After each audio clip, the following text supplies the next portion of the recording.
जय हिंद एवरीवन। तो आज हम आपके लिए लाए हैं नया टॉपिक, जो कि टॉपिक है हमारा पेपर लीक सोशियोलॉजिकल एक्सप्लेनेशन। दोस्तों, तो आज हम बात करेंगे कैसे जो पेपर लीक प्रोटेस्ट कैसे इमर्ज हुआ और कैसे सोशियोलॉजिकली हम इसे बात करेंगे। दोस्तों, एकदम कंटेम्पररी एस्पेक्ट के बारे में हम बात करेंगे कि कैसे सोशियोलॉजी में हम इस प्रोटेस्ट मूवमेंट, जो हमारा प्रोटेस्ट चल रहा है, मूवमेंट चल रहा है, उसको हम कैसे स्टडी करें एक न्यूट्रल एनालिसिस से। कोई पॉलिटिकल डायमेंशन नहीं, कोई भी इशू नहीं, न्यूट्रल। कैसे एक सोशियोलॉजी का स्टूडेंट कैसे किसी चीज को ग्रैप्स करता है, कैसे उसको रिसर्च, उसका जो अंडरस्टैंडिंग होता है, वो कैसे किसी प्रोटेस्ट को, कैसे किसी मूवमेंट को समझता है, वो आज हम जानेंगे। इसमें हमारे कई सारे थिंकर भी रहेंगे दोस्तों, जो कि हमारे एग्जाम से काफ़ी रिलेवेंट है। सोशल मूवमेंट के बारे में जानेंगे दोस्तों, कैसे जो प्रोटेस्ट है, कैसे ये प्रोटेस्ट ऑर्गेनाइज होता है, कैसे कौन सा ऑर्गेनाइजेशन कैसे स्टार्ट होता है, कैसे इसको सक्सेसफुल बनाया जाता है। तो इन सारे एस्पेक्ट के बारे में आज हम बात करेंगे। तो आज का टॉपिक हमारा एकदम एप्लीकेशन बेस्ड पे रहने वाला है, हमारे सोशियोलॉजी के एप्लीकेशन बेस पे रहने वाला है, जिसमें हम कई सारे आपको थिंकर बताएंगे। इसमें कई सारे हमारे थिंकर इंक्लूड रहेंगे दोस्तों। तो बात करते हैं पहले, अगर इंट्रोडक्शन का अगर हम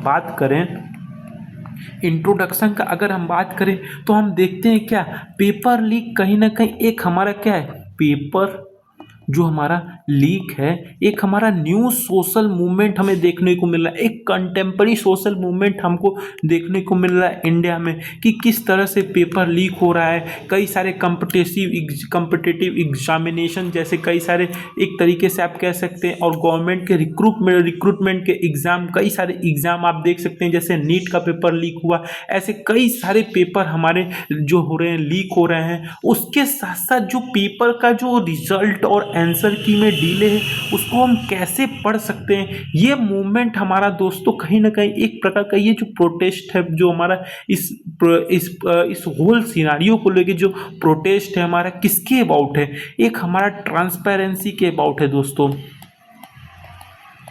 ट्रांसपेरेंसी कैसे हमें देखने को मिल रहा है, कैसे पारदर्शिता हमारे सरकार और हमारे जो सिटीजन के शिप में बहुत हमको हो सकता है देखने को मिल रहा है। हो सकता है कि कंसर्न हो सकता है, अकाउंटेबिलिटी, कोई भी चीज़ हो रहा है तो अकाउंटेबिलिटी भी यहाँ पे हमको कहीं ना कहीं हमको नज़र आ रहा है कि अकाउंटेबिलिटी भी हमारा एक कंसर्न पॉइंट है। अपॉर्चुनिटी, इक्वल अपॉर्चुनिटी, जब कोई भी पेपर लीक होता है दोस्तों, तो कहीं ना कहीं हमको इक्वल अपॉर्चुनिटी भी देखने को, कहीं ना कहीं हमारा इक्वल अपॉर्चुनिटी नहीं, हमारा कहीं ना कहीं कंसर्न देखने को मिलता है। और जो ट्रस्ट होता है दोस्तों, जो हमारा ट्रस्ट होता है, कोई भी एक प्रॉपर जो इंस्टीट्यूशन है, एक हमारा उसके ऊपर जो ट्रस्ट होता है, वो कहीं ना कहीं हमको एक डिसबैलेंस होने को देखने मिलता है। तो यही जो सोशियोलॉजी हमें बताता है कि जो प्रोटेस्ट चल रहा है, प्रोटेस्ट हमारा क्या है, सोशियोलॉजी हमारा बताता है कोई भी प्रोटेस्ट क्या होता है, हमारा एक कलेक्टिव एक्शन होता है दोस्तों।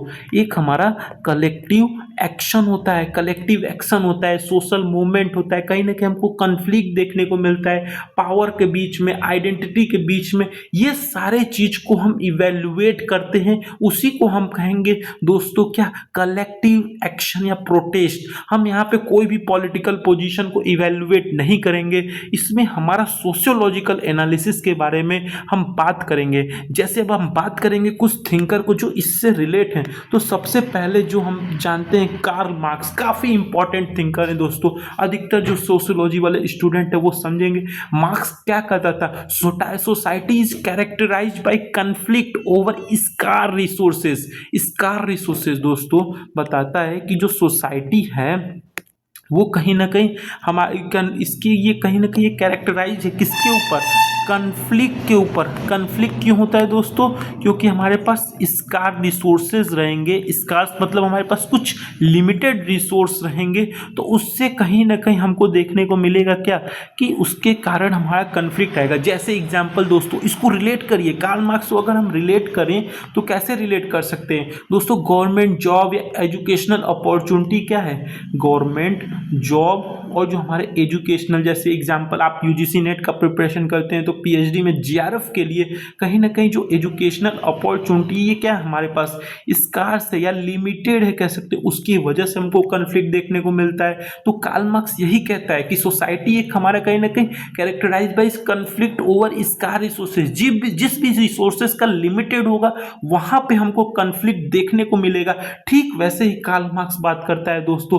तो कहीं ना कहीं जैसे आप देख सकते हैं स्टूडेंट क्या करते हैं, कई सारे साल अपने 2-3 साल 3 साल अपने प्रिपरेशन में लगाते हैं, लेकिन अपने एग्जामिनेशन को जो कॉम्पिटिटिव होता है काफ़ी हाईली कॉम्पिटिटिव हो रहा है, बट उन्हें पता चले कि कहीं ना कहीं पेपर लीक हो रहा है तो उसकी वजह से कहीं ना कहीं जो इक्वल कंपटीशन है वो कहीं ना कहीं डिस्टर्ब होगा, हमारा इनइक्वलिटी देखने को मिलेगा। तो उसी को हम क्या बोलते हैं, तो कहीं ना कहीं बोलेंगे दोस्तों कैसे हमारे सोसाइटी में जो पेपर लीक हो गया ये सारे कहीं ना कहीं डिस्टर्ब करने के कारण जो हमको देखने को मिलेगा दोस्तों क्या कि हमको कहीं ना कहीं कन्फ्लिक्ट देखने को मिलेगा। तो वही कार्ल मार्क्स को हम रिलेट करेंगे इनइक्वलिटी से, अपॉर्चुनिटी से, मेरिट से, इन सारे चीज़ को हम रिलेट करेंगे। तो ये हमारा कन्फ्लिक्ट थ्योरी पर्सपेक्टिव से हमने बात किया, कार्ल मार्क्स को हमने कन्फ्लिक्ट पर्सपेक्टिव से बात किया। अब हम बात करेंगे दोस्तों मैक्स वेबर को। मैक्स वेबर जो कि बात करते हैं लेजिटिमेसी एंड अथॉरिटी के बारे में। जैसा कि आपने पढ़ा होगा लेजिटिमेसी और अथॉरिटी के बारे में मैक्स वेबर बात करते हैं। तो मैक्स वेबर बात करते हैं, वो कहते हैं कि कोई भी इंस्टीट्यूशन होता है वो सरवाइव कब करता है, जब पीपल जो वहाँ पे हैं वो लेजिटिमेटेड तरीके से रह रहे हो, लेजिटिमेट तरीके से उसे फॉलो कर रहे हो, तभी कहीं ना कहीं कोई इंस्टीट्यूशन वहाँ पे सरवाइव कर सकता है। जैसे आप देख सकते हो कोई भी एग्जामिनेशन एजेंसी है उसके ऊपर अथॉरिटी कब होता है, जब पब्लिक का ट्रस्ट उस इंस्टीट्यूशन के ऊपर होता है, उस एग्जामिनेशन एजेंसी के ऊपर होता है, तो वो ट्रस्ट डेवलप होता है तब। लेकिन जब अगर कहीं ना कहीं पेपर लीक का जो एलिगेशन लग गया, कहीं ना कहीं पेपर लीक का कहीं ना कहीं उसके ऊपर एलिगेशन आ गया, तो उससे क्या होगा, पब्लिक का जो ट्रस्ट है वो डाउन हो जाएगा, जिसकी वजह से जो प्रोटेस्टर्स हैं वो डिमांड करेंगे ट्रांसपेरेंसी का, इन्वेस्टिगेशन का, उनको रिफॉर्म चाहिए, उनको जो ट्रस्ट है वापस बिल्ड करने का। तो कहीं ना कहीं मैक्स वेबर को हम रिलेट करेंगे जो हमारे लीगल रेशनल अथॉरिटी है, लेजिटिमेसी है, जो ब्यूरोक्रेट है वहाँ पे ब्यूरोक्रेसी उसके अंदर इन्वॉल्व है, उनसे हम लेजिटिमेट आंसर चाहेंगे। अगर वो नहीं दे पाएंगे तो कहीं ना कहीं एक प्रोटेस्टर के अंदर कहीं ना कहीं एक प्रोटेस्ट करने का फीलिंग क्या आएगा, उत्पन्न होगा दोस्तों। फिर उसके बाद अगर हम बात करें तीसरे थिंकर का, तो आप नाम सुने होंगे एंटोनियो ग्राम्स्की। ये हमारा कॉन्सेप्ट आता है दोस्तों हेजेमनी से। एंटोनियो ग्राम्स्की बात करते हैं हेजेमनी से। वो उनका कोर आइडिया क्या होता है, वो बताते हैं कैसे जो पावर होता है ना वो ऑपरेट किसके द्वारा होता है, कंसेंट के थ्रू। जो हमारा पावर होता है वो ऑपरेट होता है कंसेंट के थ्रू, और हमारा ऑपरेट होता है कोअर्सन के थ्रू दोस्तों, कोअर्सन के थ्रू। अगर इसका एप्लीकेशन हम बात करें तो जैसे डिफरेंट ग्रुप है उनके डिफरेंट कॉम्पिटिटिव नैरेटिव हैं दोस्तों। जैसे मान लीजिए कोई भी अथॉरिटी है वो कहीं ना कहीं एम्फेसाइज कर रही है कि क्या कि कहीं ना कहीं जब जैसे कोई प्रोटेस्टर्स है वो कर रहा है कि हमें अकाउंटेबिलिटी चाहिए, ट्रांसपेरेंसी चाहिए, फेयरनेस चाहिए। तो कहीं ना कहीं जो मूवमेंट जो हम चला रहे, प्रोटेस्टर चला रहे मूवमेंट, वो हमारा क्या हो, कहीं ना कहीं आप देख सकते हैं कि जो अथॉरिटी है वो कहीं ना कहीं लीगल प्रोसेस या सिस्टमैटिक रिफॉर्म नहीं ला पा रही है, इसलिए कहीं ना कहीं प्रोटेस्टर क्या हो रहे हैं, एम्फेसाइज कर रहे हैं। तो वही चीज़ बता रहा है कि जो अथॉरिटी है वो कहीं ना कहीं हमें हेजेमनी कर रहा है, हमें हेजेमनी क्रिएट कर रहा है कि आप कुछ टाइम तक रुके रहेंगे तो कुछ देर बाद जो प्रोटेस्टर है मान जाएंगे, बट अगर नहीं माने तो उनको हम क्या करेंगे, कंसेंट करेंगे। तो जो अथॉरिटी होगा पब्लिक को ट्रस्ट वापस से बिल्ड करने के लिए, जो पेपर लीक हो रहा है फिर उसके बाद अगर अथॉरिटी उसके ऊपर इन्वेस्टिगेशन करेगी, लीगल प्रोसेस करेगी, तो उसके ऊपर जो ट्रस्ट वापस से पब्लिक ट्रस्ट बिल्डअप करने के लिए जो कंसेंट क्रिएट करेगा, वापस हेजेमनी अपना क्रिएट करना चाहेगा, उसी को एंटोनियो ग्राम्स्की एक्सप्लेन करते हैं दोस्तों।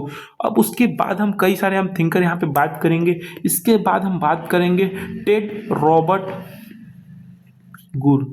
ये काफ़ी हमारे इंपॉर्टेंट थिंकर है दोस्तों, जो जिनका कॉन्सेप्ट है रिलेटिव डेप्रिवेशन।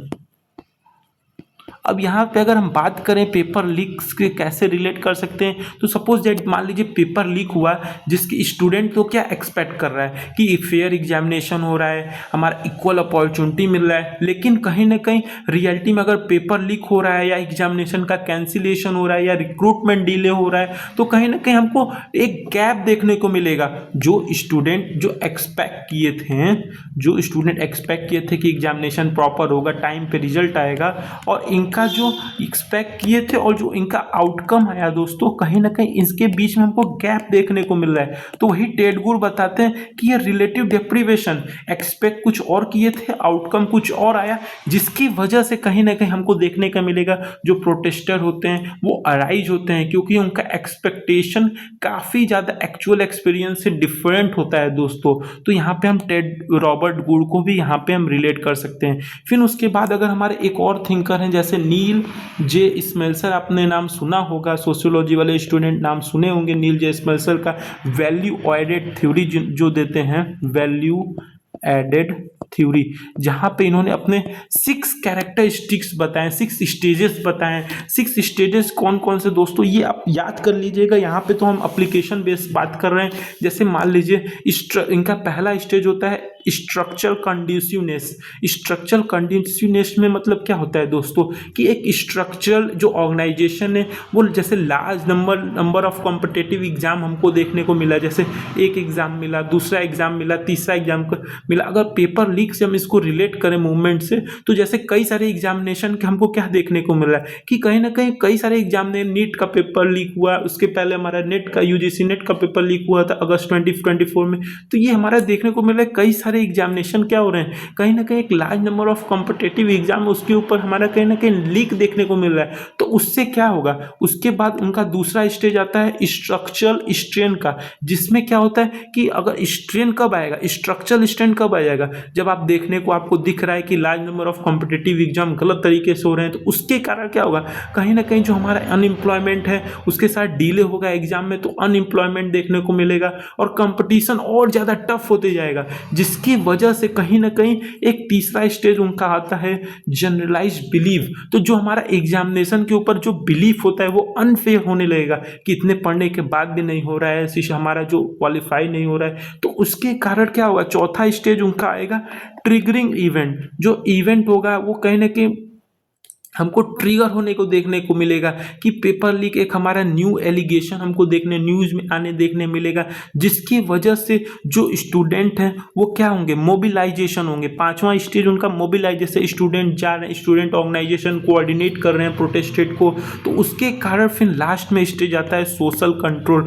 फिर गवर्नमेंट आएगा, लीगल एक्शन लेगा, एडमिनिस्ट्रेटिव मेजर करेगा। तो वही चीज़ हमारा क्या है, ये हम कहीं ना कहीं देख सकते हैं कि जो हमारे नील जे स्मेल्सर का 6 स्टेजेस है वैल्यू एडेड थ्योरी में भी, जो कलेक्टिव बिहेवियर के 6 स्टेजेस जो वो हमने देखा कैसे पेपर लीक से हम इसको रिलेट कर रहे हैं। फिर उसके बाद हमको देखने को ऐसे हमारे कई सारे थिंकर हैं दोस्तों, कई सारे, हम इसको अगर लेक्चर लेते चलो तो काफ़ी लंबा हो जाएगा। जैसे अगर हम बात करें एक और थिंकर का जिसका आप नाम सुने होंगे, सिडनी टारो।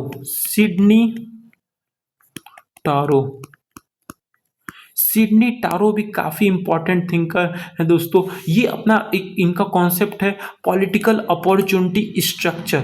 कई सारे इसमें जो प्रोटेस्ट है वो एक्सपांड कब होते हैं, जब हम पब्लिक पॉलिटिकल अपॉर्चुनिटी स्ट्रक्चर मतलब होता क्या है, पहले जानिए कि पॉलिटिकल अपॉर्चुनिटी स्ट्रक्चर, कई लोग क्या करेंगे, अपने अटेंशन को इंक्रीज करेंगे, कहीं ना कहीं एक जो हमारा इसके अंदर क्या होगा, जो एक हमारा जो जैसे प्रोटेस्टेंट इसमें बताते हैं कैसे एक्सपांड होता है, सिडनी टारो बताते हैं प्रोटेस्टेंट हमारा कैसे एक्सपांड होता है। पब्लिक अटेंशन जब हमारा इंक्रीज हो जाए, जब हमारा क्या हो, उसके अंदर कोर्ट इंटरवीन भी हो जाए, सिविल सोसाइटी ऑर्गेनाइजेशन भी उसके अंदर इन्वॉल्व हो जाए दोस्तों, और जो हमारे पॉलिटिकल इंस्टीट्यूशन है वो कहीं ना कहीं रिस्पॉन्ड कर रहे हैं, तो कहीं ना कहीं वो बता रहे हैं एक पॉलिटिकल अपॉर्चुनिटी का स्ट्रक्चर में लाके अपोजिशन जो गवर्नमेंट में है और अपोजिशन है उसे एक अपॉर्चुनिटी मिल जाएगा कि कैसे प्रोटेस्टेंट को हम क्या करें, एक्सपांड करें। तो यहाँ पे सिडनी टोरा के पॉलिटिकल अपॉर्चुनिटी दोस्तों, पॉलिटिकल अपॉर्चुनिटी स्ट्रक्चर को भी हम यहाँ पे रिलेट कर सकते हैं। अब उसके बाद जो हम देख सकते हैं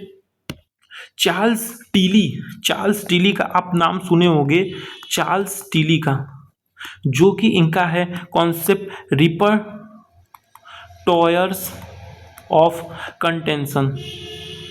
ये भी इनका एक सोशियोलॉजी का टॉपिक है। इसमें बताते हैं कि कैसे कोई भी चीज़ को कैसे उसमें हम उसको कैसे फॉलो अप कर सकते हैं। जैसे हम पीसफुल प्रोटेस्ट कैसे कर सकते हैं, पीसफुल मार्च निकाल के सिट इन कर सकते हैं, डेमोस्ट्रेट कर सकते हैं, सोशल मीडिया पे कैंपेन कर सकते हैं, प्रेस कॉन्फ्रेंस कर सकते हैं, सिग्नेचर कैंपेन कर सकते हैं। तो ये कई सारे ये चार्ल्स टिली का जो रिपोर्टर ऑफ कंटेंशन है आप देखने को मिल सकते हैं। कैसे जो प्रोटेस्ट है पेपर लीक से जो प्रोटेस्टेंट है वो कैसे वहाँ पे डिमांड कर रहे हैं, पीसफुल मार्च कर रहे हैं, सीट इन्स कर रहे हैं, डेमोस्ट्रेट कर रहे हैं, नुक्कड़ नाटक कर रहे हैं, प्रेस कॉन्फ्रेंस ले रहे हैं, सिग्नेचर कैंपेन कर रहे हैं। तो ये कई सारे हमारे क्या है एक कहीं ना कहीं चार्ल्स टिली से भी रिलेट कर सकते हैं, जो हमारे रिपोर्टर ऑफ कंटेंशन है। काफ़ी इंपॉर्टेंट थिंकर है दोस्तों Charles Tilly, reporter of contention.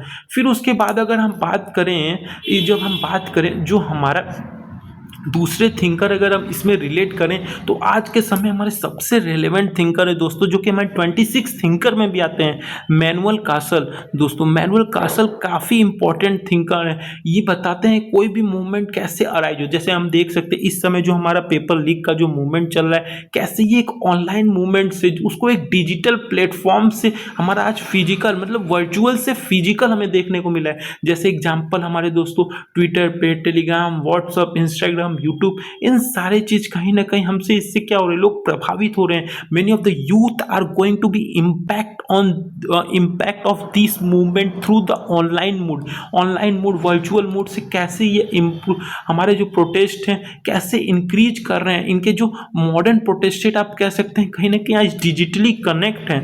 जो मॉडर्न हमारे प्रोटेस्ट हैं आज वो डिजिटली कनेक्ट हैं। तो वही मैनुअल कासल भी क्या कहता है कि वो उनका सोशल नेटवर्क सोसाइटी का थ्योरी है। मैनुअल कास्टल का नेटवर्क सोसाइटी का थ्योरी है दोस्तों। तो वही बताता है कोई भी कैंपेन आज के समय कंटेम्प्रेरी टाइम में कोई भी प्रोटेस्ट हमारा डिजिटली नेटवर्क काफ़ी ज़्यादा इंपॉर्टेंट बिल्डअप कर रहा है। फिर उसके साथ एक इंपॉर्टेंट हमारे थिंकर आते हैं दोस्तों, यूगन हैबरमास। आप नाम सुने होंगे यूगन हैबरमास। इनका कॉन्सेप्ट काफ़ी रिलेवेंट हमको देखने को मिलता है। जो उनका कॉन्सेप्ट है पब्लिक स्फेयर, पब्लिक स्फेयर इनका काफ़ी इम्पॉर्टेंट कॉन्सेप्ट है, काफ़ी इम्पॉर्टेंट कॉन्सेप्ट है। जो कि पब्लिक स्फेयर में बात करते हैं क्या कि बताते हैं पब्लिक स्फेयर कोई भी कंटेम्प्रेरी इशू कैसे हमारा पब्लिक डिबेट बन जाता है। सपोज दैट यहाँ पे आप देख सकते हैं जैसे पेपर लीक का जो इशू है आज हमारा कहीं ना कहीं पब्लिक डिबेट हो गया है। कहाँ पे, हमारे टेलीविज़न में, न्यूज़पेपर पे, यूनिवर्सिटी में, आप देख सकते हैं सोशल मीडिया पे। तो यूगन हैबरमास का जो कॉन्सेप्ट है पब्लिक स्फेयर तो काफ़ी आप देख सकते हैं रिलेवेंट है हमारे पेपर लीक के इशू से। जो कि पब्लिक डिबेट हमारा कहीं ना कहीं एक पब्लिक डिबेट का इशू जो बन जाए तो वही हम याद करेंगे। जब भी कोई पब्लिक डिबेट या कोई भी चीज़ होगा तो हम उसको रिलेट करेंगे अपने टेलीविज़न, कैसे वो एक पेपर लीक हमारा कहीं ना कहीं एक पब्लिक डिबेट बन गया है दोस्तों। तो उसी को यूगन हैबरमास बात करते हैं पब्लिक स्फीयर। फिर उसके बाद अगर हम देखें उसके बाद हमारे काफ़ी इंपॉर्टेंट जो थिंकर आप देख सकते हैं मिके फुको। मिके फुको काफ़ी फुको का आप नाम सुने होंगे। ये हमारे 26 के थिंकर में से भी आते हैं दोस्तों, जो बात करते हैं पावर और रेजिस्टेंस के ऊपर। तो आप देख सकते हैं कैसे जो एजुकेशनल इंस्टीट्यूशन है वो कहीं ना कहीं अपना पावर अपना एक्सरसाइज करते हैं किसके थ्रू, एग्जामिनेशन सिस्टम, रेगुलेशन और एडमिनिस्ट्रेटर। लेकिन ये जो प्रोटेस्टेंट है वो क्या कर रहे हैं, देखिए यहाँ पे इनका जो कॉन्सेप्ट है पावर और रेजिस्टेंस। यहाँ पे पावर किसके पास है, जो एजुकेशन इंस्टीट्यूशन है उसके पास, लेकिन जो रेजिस्टेंस किसके पास है, जो प्रोटेस्टेंट है उनके पास क्या है, रेजिस्टेंस का अपॉर्चुनिटी है। जैसे अगर वो क्या चाहते हैं, रेजिस्टेंस क्या चाहते हैं कि ट्रांसपेरेंसी ग्रेटर हो, अकाउंटेबिलिटी हो, इंस्टीट्यूशन रिफॉर्म हो। बट यहाँ पे पावर वाले क्या चाहते हैं कि जो एजुकेशनल इंस्टीट्यूशन, यहाँ पे हम रिलेट करेंगे कि कैसे उसका रेगुलेशन और एडमिनिस्ट्रेटिव प्रोसीजर कॉमन थ्रू चलता रहे। तो हम यहाँ पे रिलेट कर सकते हैं मिके फुकोल्ट को पावर एंड रेजिस्टेंस से। काफ़ी इंपॉर्टेंट थिंकर है दोस्तों। तो हमने देखा कई सारे थिंकर को हम रिलेट कर पा रहे हैं यहाँ पे अपने पेपर लीक से। उसके साथ साथ एक काफ़ी एग्जाम्पल जो हमको नज़र आता है जो थिंकर होते हैं हर्बर्ट ब्लूमर का जो कलेक्टिव बिहेवियर है वो उनका कॉन्सेप्ट है दोस्तों, कलेक्टिव बिहेवियर।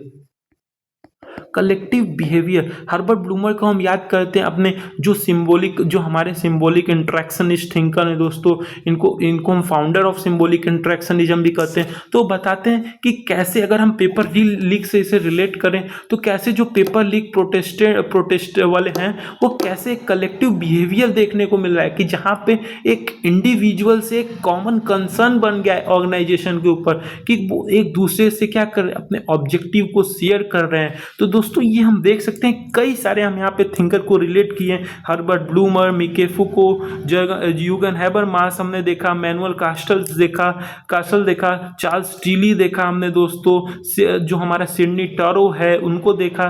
फिर उसके बाद नील जे स्मल्सर को देखा, वैल्यू एडेड थ्योरी इनका जो कि 6 स्टेज है। फिर रॉबर्ट टेड गुर को देखा, रिलेटिव डेप्रीवेशन, मैक्स वेबर को देखा, कार्ल मार्क्स से हमने स्टार्ट किया था दोस्तों। तो आप देख सकते हैं कई सारे थिंकर हैं, इसके अलावा भी कई सारे हमारे थिंकर इसके अंदर इंक्लूड हो सकते हैं जो हम अभी तक इसमें एक्सप्लेन नहीं किए हैं। जैसे डेविड स्नो का है फ्रेम अलाइनमेंट, फिर जिसके बाद हम बात करें कई सारे जैसे हमारे मैकएडम का है पॉलिटिकल प्रोसेस थ्योरी।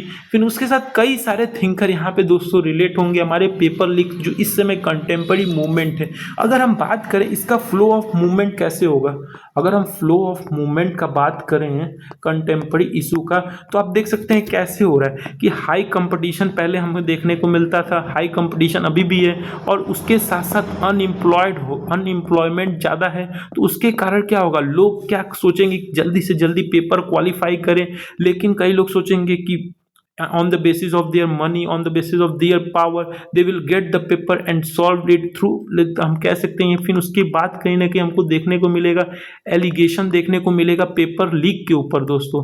तो इसके बाद क्या होगा, जो हमारा इंस्टीट्यूशनल जो हमारा ट्रस्ट है वो क्या होगा, कहीं ना कहीं उसको हम लॉस देखने को मिलेगा। फिर उसके साथ साथ जब इंस्टीट्यूशनल ट्रस्ट है वो अगर लॉस्ट हो जाएगा, फिर उससे हमें क्या देखने को मिलेगा, कलेक्टिव आइडेंटिटी, जो हमारा कलेक्टिव आइडेंटिटी है उसका एक कलेक्टिव आइडेंटिटी फॉर्म है, वो हमको कहीं ना कहीं देखने को एक फॉर्म देखने को मिलेगा। फिर उसके साथ साथ हम देखेंगे कहीं ना कहीं सोशल मीडिया के थ्रू मोबिलाइजेशन भी हमको देखने को मिलेगा कि कैसे जो स्टूडेंट हैं पहले ऑनलाइन कैंपेन के थ्रू और फिजिकली कैंपेन आज देखने को मिल रहा है। स्टूडेंट का डेमोस्ट्रेशन होगा, फिर उसके बाद गवर्नमेंट है या कोर्ट हो उसको वो रिस्पॉन्स करेगा कि भाई जल्दी से इसको पॉलिसी को इम्प्रूव करो, एलिगेशन जो भी पेपर लीक के अंदर इन्वॉल्व है they will be punish and like that different government policy are come. फिर उसके बाद लास्ट में क्या होता है, जो पॉलिसी है उसमें रिफॉर्म किया जाएगा, या हमारा जो इंस्टीट्यूशनल चेंजेस हैं या इन्वेस्टिगेशन है उसके थ्रू होगा। तो ये हमारा एक फ्लो ऑफ मूवमेंट है कि पहले जो मूवमेंट हमारा कैसे इन्वॉल्व होता है। कार्ल मार्क्स वही कहता है, आखिर में लास्ट में हमारा वही चीज आता है, कन्फ्लिक्ट किसके ऊपर है, जो हमारे पास स्कार्स रिसोर्सेज है। स्कार्स रिसोर्सेज क्या है, गवर्नमेंट जॉब है, हमारे एम्प्लॉयमेंट है। तो ये अगर स्कार्स होंगे तो कन्फ्लिक्ट होगा, जब कन्फ्लिक्ट होगा तो लोग सोचेंगे पेपर इजीली मिल जाए, तो जब इजीली मिल जाए तो कहीं ना कहीं पेपर लीक का एलिगेशन लगेगा, जब एलिगेशन लगा तो इंस्टीट्यूशनल ट्रस्ट हमारा डाउन होगा, जिसकी वजह से जब इंस्टीट्यूशनल ट्रस्ट डाउन होगा तो एक कलेक्टिव आइडेंटिटी फॉर्म होगा। जब आइडेंटिटी फॉर्म होगा लोग प्रोटेस्ट करेंगे, मोबिलाइजेशन सोशल मीडिया पे कैंपेन चलेगा, मोबिलाइजेशन होगा, फिजिकली प्रोटेस्ट करेंगे। फिर उसके बाद कहीं ना कहीं गवर्नमेंट या कोर्ट रिस्पॉन्स करेगी, फिर बाद में उसमें जो हमारे चेंजेस आएंगे, पॉलिसी रिफॉर्म आएगा या इन्वेस्टिगेशन होगा। तो ये सारे हमारे एक फ्लो ऑफ मूवमेंट आप कह सकते हैं देखने को मिलेगा। तो हम एक कंक्लूजन की तरफ आए, अगर इसको सोशियोलॉजिकली एनालिसिस करें, कंक्लूजन की तरफ आए तो क्या हो सकता है कि हम अगर सोशियोलॉजिकल पर्सपेक्टिव से अगर बात करें तो पेपर लीक हमारा क्या है, एक कलेक्टिव एक्शन का एग्जाम्पल है, जो कि कहीं ना कहीं एक हमारा अनफेयरनेस किसके अंदर देखने को मिलता है, एजुकेशन के ऊपर, एम्प्लॉयमेंट अपॉर्चुनिटी के ऊपर देखने को मिलता है। हम इस कॉन्सेप्ट को कैसे रिलेट कर सकते हैं, मार्क्स के कॉन्फ्लिक्ट थ्योरी से, वेबर के लेजिटिमेसी के थ्योरी से, ग्राम्स्की के हेजेमनी से, टेड गुर के रिलेटिव डेप्रीवेशन से, और कलेक्टिव बिहेवियर जो नील जे स्मेल्सर और ब्लूमर के बारे में हमने बात किया था, रिसोर्स मोबिलाइजेशन का अगर बात करें, मैकार्थी और जाल के बारे में अगर बात करें, तो वैसे हमने डिफरेंट डिफरेंट क्या देखा, पावर रेजिस्टेंस, फूको को देखा, मैनुअल कास्टर को देखा, नेटवर्क सोसाइटी को, तो ये इसको हम अंडरस्टैंड किए। फिर उसके बाद हम देख सकते हैं कि कोई भी चीज़ राइट हो या रॉन्ग हो, इसको हम कैसे कैसे इसको हम पीपल को कैसे हम एक्सप्रेस कर सकते हैं। कोई भी इंस्टीट्यूशन क्यों रिस्पॉन्ड करे आफ्टर द प्रोटेस्टिंग, कोई भी इंस्टीट्यूशन रिस्पॉन्स करे, उसका क्या प्रोसेस है कि कैसे सोसाइटी में और समाज सोसाइटी में कैसे जो सोशल चेंजेस देखने को मिलता है, हम इसको डिफरेंट डिफरेंट पर्सपेक्टिव से हमने देखा। कई सारे इसमें थिंकर होंगे, डिफरेंट पर्सपेक्टिव, बट हमें as a sociology we need to understand through the neutral analysis. हमें क्या करना होगा, हमें न्यूट्रल, कोई भी चीज़ का हमें क्या करना होगा, न्यूट्रल एनालिसिस निकालना है दोस्तों, because we are the sociology student and we need to be analyze the concept, analyze the causes, analyze the social changes in the society through sociological perspective। तो हमने देखा ये आज का जो हमारा वीडियो लेक्चर था काफ़ी एप्लीकेशन बेस्ड था और इसमें हमने डिफरेंट डिफरेंट थिंकर को इन्वॉल्व किया, उसके पर्सपेक्टिव से देखा, फिर उसको कंटेम्प्रेरी में अप्लाई किया। होप आपको वीडियो अच्छा लगा होगा, इसको आप रिलेट करिएगा। देखिए सोशियोलॉजी का मतलब क्या होता है, every aspect of the society, whatever happen in the society, we think through the lenses of the we watch, we can say, हम कह सकते हैं उसे हम देख सकते हैं कैसे अपने सोशियोलॉजिकल पर्सपेक्टिव से अप्लाई करके। हमें कोई भी बायस्ड नहीं होना है, हमें न्यूट्रल एनालिसिस करना है। तो आपको होप वीडियो अच्छा लगा होगा। थैंक यू, जय हिंद।